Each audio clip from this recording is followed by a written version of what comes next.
తెలంగాణ కాంగ్రెస్ లో రంగారెడ్డి సెగలు భుగభుగమంటున్నాయి. మున్సిపల్ ఎన్నికల ప్రచారంలో ముఖ్యమంత్రి రేవంత్ రెడ్డి చేసిన వ్యాఖ్య రంగారెడ్డి జిల్లా కాంగ్రెస్ ఎమ్మెల్యేల్లో కాకరేపుతోంది. సీనియర్ నేతలు ఫైర్ అవ్వడంతో రేవంత్ రెడ్డి తన వ్యాఖ్యను మార్చి చెప్పాల్సి వచ్చింది. కేవలం ఎన్నికల్లో ఓట్ల కోసమే రేవంత్ ఆ వ్యాఖ్య చేశారా, లేక ఆయన మనసులో నిజంగానే ఏదన్నా రహస్య అజెండా ఉందా అని జిల్లా ఎమ్మెల్యేలు కుతకుతలాడిపోతున్నారు. ఇది పెద్ద ఎత్తున రచ్చగా మారే ప్రమాదం ఉండడంతో సీఎం దిద్దుబాటు చర్యలు మొదలుపెట్టారు. ఇంతకీ రేవంత్ ఏమన్నారు?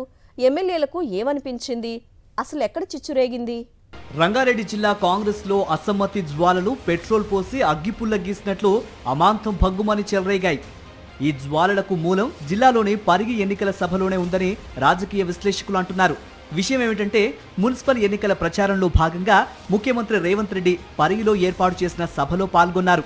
ఈ సందర్భంగా మీ పరిధిలోని మున్సిపాలిటీలు అభివృద్ధి చేసే బాధ్యతను మీ రంజిత్ రెడ్డికే ఇస్తా, ఆయన్ను మున్సిపల్ మంత్రిగా చేస్తా అన్నారు రేవంత్ రెడ్డి.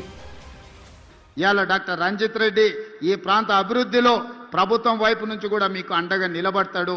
మీరందరూ కలిసికట్టుగా ఈ ప్రాంతాన్ని అభివృద్ధి చేసుకోండి.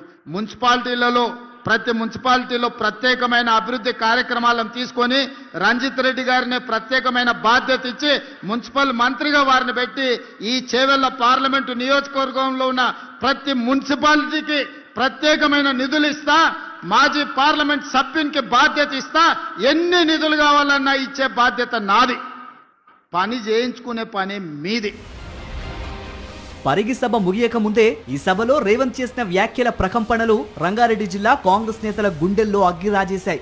ఎప్పటినుంచో కాంగ్రెస్ జెండా మోస్తోన్న సీనియర్లను కాదని బీఆర్ఎస్ నుంచి వలస వచ్చిన రంజిత్ రెడ్డికి మంత్రి పదవి ఇస్తానడటం ఏంటని కాంగ్రెస్ ఎమ్మెల్యేలు రగిలిపోయారు. ఒకవేళ రంజిత్ రెడ్డికి పదవిని ఇస్తే మాత్రం తాడోపేడో తేల్చుకోవాల్సిందేనని జిల్లా కాంగ్రెస్ ఎమ్మెల్యేలు కసిగా ఉన్నారు. దీనిపై రంగారెడ్డి జిల్లాకు చెందిన సీనియర్ ఎమ్మెల్యే మల్రెడ్డి రంగారెడ్డిని మీడియా ప్రశ్నిస్తే, ముఖ్యమంత్రి అలా అని ఉండరు, అయినా ఆయన ఏమన్నారో నేను వినలేదు, చూడలేదు అనేశారు. తెరపైకి వచ్చింది నిజం, అది నేనైతే చూడలేదు. అంత ఈజీగా చెప్తారని నేను అనుకోవడం లేదు. ఆయన చెప్పుంటే ఇంకే రకంగా నన్ను చెప్పిండేమో కానీ మంత్రి ఇస్తానే ఎవరికి చెప్పడు. అందుకే ఒకవేళ నేను చూడలేదు, నేను ప్రచారాలలో ఉన్నా, ఎల్లుండి దాకా ఎవరితో నేను మాట్లాడాను, చూసినాక మాట్లాడతా, చూడకుండా నేను ఎట్లా మాట్లాడాలి?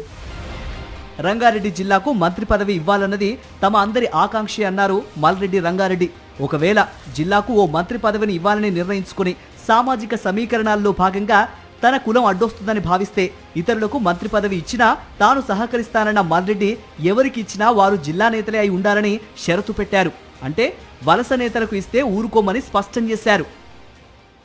రంగారెడ్డి జిల్లా ప్రజల మనోభావాలు దెబ్బకుండా ఉండడానికి నేను ఒక్కనే గెలిచి ఉండి నా కులం అడ్డం వస్తే తప్పకుండా పేద ప్రజలు, ఒక మంత్రి ఉంటే, ప్రభుత్వం ఉన్నప్పుడు ఒక మంత్రి ఉంటే వాళ్ళు కార్యకర్తలు కానీ ప్రజలు కానీ అందుబాటులో ఉంటాడనేది అందరికీ తెలిసింది. జిల్లాకు ఒకరు తప్పకుండా ఉండాలనేది మేము కూడా అనుకుంటాం. ఆ జిల్లాలో ఒక్కరు ఎవరు ఉండాలనేది అధిష్టాన వర్గం నిర్ణయిస్తుంది, మా ముఖ్యమంత్రి నిర్ణయిస్తాడు. జిల్లా ఎమ్మెల్యేలు తన వ్యాఖ్యల పట్ల అగ్గి మీద గుగ్గిలమవుతున్నారని గమనించిన రేవంత్ రెడ్డి మీడియాతో చిట్చాట్లో ప్లేట్ ఫిరాయించారు. తాను రంజిత్ రెడ్డికి పరిగి పరిధిలో ఏదో ప్రాధాన్యత ఇస్తానని అన్నానే తప్ప మంత్రి పదవి ఇస్తానని అనలేదన్నారు. అయితే పరిగి సభలో ఆయన ఏమన్నారో మరోసారి చూద్దాం. ఇవాళ డాక్టర్ రంజిత్ రెడ్డి ఈ ప్రాంత అభివృద్ధిలో ప్రభుత్వం వైపు నుంచి కూడా మీకు అండగా నిలబడతాడు. మీరందరూ కలిసికట్టుగా ఈ ప్రాంతాన్ని అభివృద్ధి చేసుకోండి. మున్సిపాలిటీలలో ప్రతి మున్సిపాలిటీలో ప్రత్యేకమైన అభివృద్ధి కార్యక్రమాలను తీసుకొని రంజిత్ రెడ్డి గారిని ప్రత్యేకమైన బాధ్యత ఇచ్చి మున్సిపల్ మంత్రిగా వారిని పెట్టి ఈ చేవెళ్ల పార్లమెంటు నియోజకవర్గంలో ఉన్న ప్రతి మున్సిపాలిటీకి ప్రత్యేకమైన నిధులు ఇస్తా, మాజీ పార్లమెంట్ సభ్యునికి బాధ్యత ఇస్తా, ఎన్ని నిధులు కావాలన్నా ఇచ్చే బాధ్యత నాది. పని చేయించుకునే పని మీది. విన్నారుగా, ఖచ్చితంగా రంజిత్కు మంత్రి పదవి ఇస్తామని అన్నారు సీఎం. అది కూడా మున్సిపల్ శాఖ మంత్రిని చేస్తామన్నారు.